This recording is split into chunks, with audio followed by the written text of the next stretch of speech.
On nous a dit, on va vous exciser. Ils ont fait sortir à la veille tous les hommes de la famille de la maison. Et les tantes sont venues à la veille, ils ont préparé et ils ont commencé la cérémonie. Et tôt le matin, on est passé chacune après l'autre. Ce qui fait que j'étais au CM1, CM2. Et j'ai été excisée à l'âge de 10-11 ans. C'était pendant les vacances scolaires. Moi, je suis née en Côte d'Ivoire. Mes sœurs, mes cousines, on était une quinzaine de filles. Il n'y avait pas de médecin. C'était des dames qui vous excisent avec une lame et avec des poudres magiques. C'est des feuilles ou des plantes qui sont séchées. Après l'excision, on vous met ça sur la plaie qui vous brûle. Et soit il y en a qui mettent un peu de l'alcool, 90 degrés sur la plaie. Pendant l'excision, j'ai ma petite sœur qui me suit. Elle est décédée, père à son âme, et qui a eu une hémorragie qui n'arrêtait pas de saigner. Il n'y a pas eu d'explication.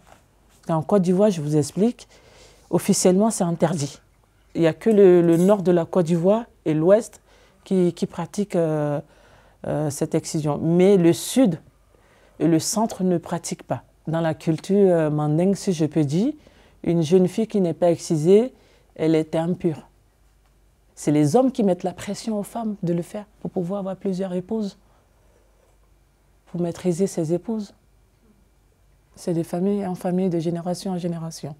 C'était tabou, il ne fallait pas en parler. Mais moi, j'avais cette profonde douleur en moi. Pourquoi je n'ai pas été protégée par ma mère et par mes tantes? Ça a creusé un fossé. Moi, j'étais une petite fille joyeuse qui s'intéressait à tout. Je me suis renfermée sur moi après cette excision. Et après, je me suis rebellée contre mes parents.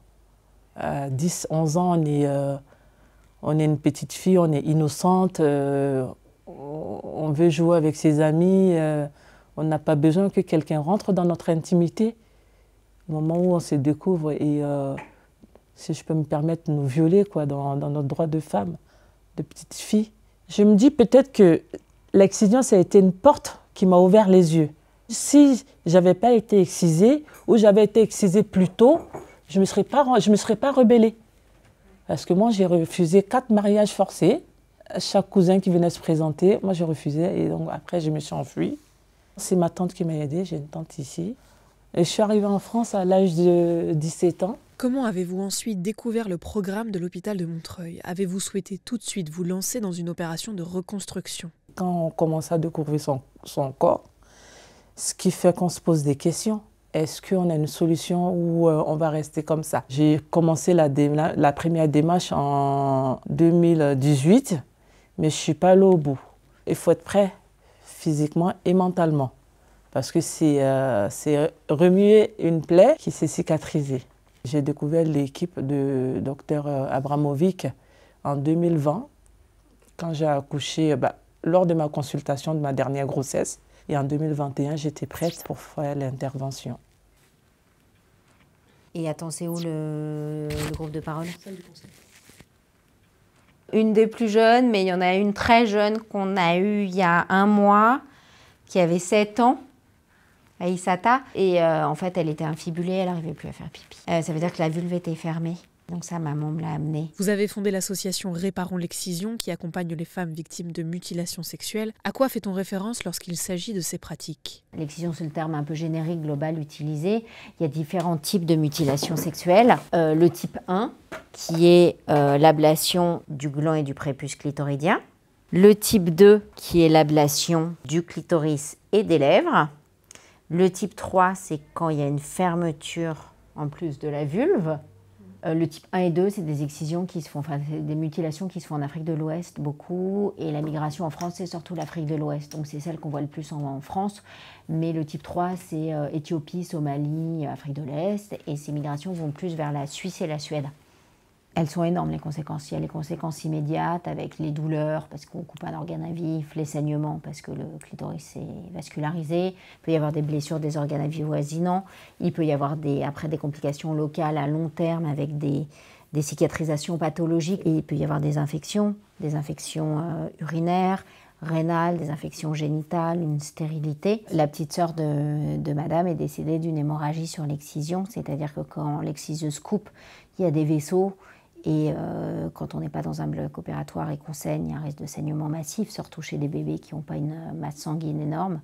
Et du coup, les petites filles meurent beaucoup d'excision, on n'a pas de chiffres. Mais quand vous discutez avec les patientes, elles ont toutes une petite fille, une sœur, une cousine, une copine qui est morte d'excision. Ces femmes-là, elles ont d'abord un courage et une résilience énormes. Il y a ces femmes qui viennent, qui sont vraiment dans un cycle de violence globale, terrible depuis toujours, parce que il y a derrière l'excision, il y a le mariage forcé, il y a les viols, il y a la migration, il y a tout ça. Ça leur permet aussi d'abord de faire une reconstruction globale, psychologique, sexologique, mais la reconstruction chirurgicale leur permet, c'est le début d'un renouveau, d'une nouvelle vie. C'est-à-dire qu'on leur a toujours dit non, on a toujours choisi pour elles, et pour la première fois, c'est elles qui choisissent pour leur corps. On les accompagne de façon personnalisée. Elles voient une sage-femme, une psychologue, une sexologue, elles ont des groupes de parole. On leur pose des questions en essayant aussi de ne pas les faire répéter le trauma à chaque fois. Il y a aussi des femmes qui viennent juste parce qu'elles trouvent qu'on leur a pris quelque chose, qu'elles trouvent ça moche en bas, qu'elles veulent être réparées. Tout le monde n'a pas, heureusement, une histoire terrible de violence. Le parcours de soins, c'est très important parce qu'on ne repart pas que la femme, la partie qui a été excisée, non, la parole qui nous est donnée, et cette écoute, ne pas nous juger, ça c'est très important pour les patientes. Soit vous êtes totalement excisée ou la moitié, mais elle vous dit à quel degré vous êtes excisée.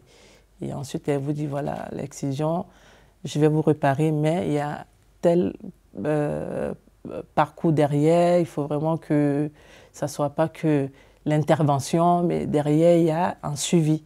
Parce qu'après la réparation, l'intervention, vous posez la question, est-ce que j'ai bien fait de me faire réparer?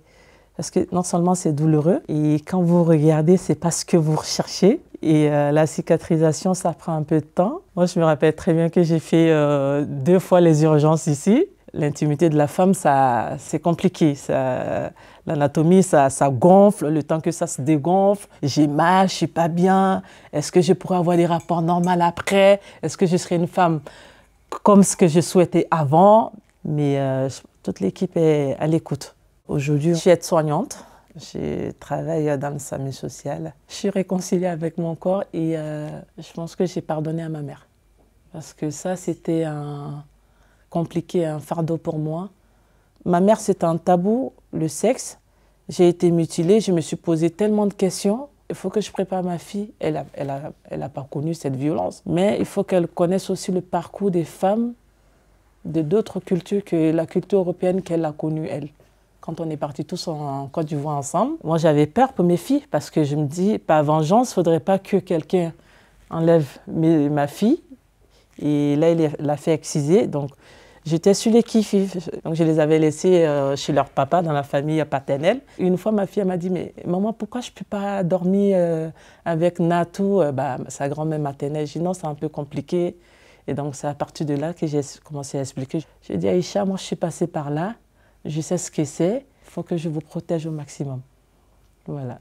Début février, un plan de lutte contre les mutilations sexuelles féminines a été lancé en Île-de-France, une première sur le territoire. Rien qu'en Seine-Saint-Denis, 7,2% des femmes sont victimes de mutilations sexuelles. Comment l'expliquez-vous? En France, il y a 130 000 femmes qui sont excisées, qui vivent en France, sachant qu'il y a la moitié, en effet, en Île-de-France. Soit elles ont été excisées au pays avant d'immigrer en France, soit elles ont été excisées lors de vacances au pays ou à la présentation du bébé, ou voilà. C'est là-dessus qu'on a un vrai rôle, les pouvoirs publics, les médecins, les soignants, de protéger ces filles nées en France qui risquent d'aller au pays et d'être excisées au pays.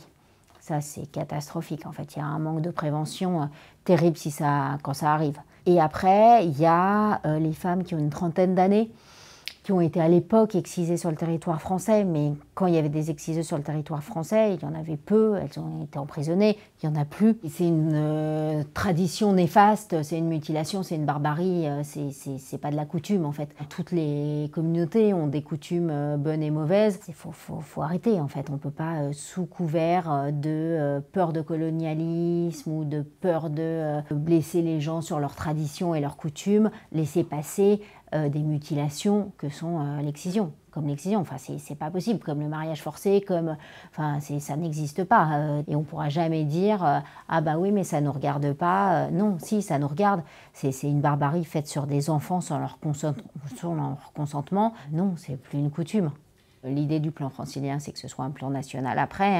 Il faut que les professionnels de santé, d'éducation, de la justice sachent reconnaître, sachent orienter, sachent quoi faire contre l'excision. Et le plan francilien prend toute sa source à ce niveau-là. Il y a plein de choses qui font que l'excision s'arrêtera. Et le fait de changer les normes notamment, et grâce aussi aux réseaux sociaux et aux bonnes informations, qu'on arrivera au bout et qu'on sensibilisera correctement les gens.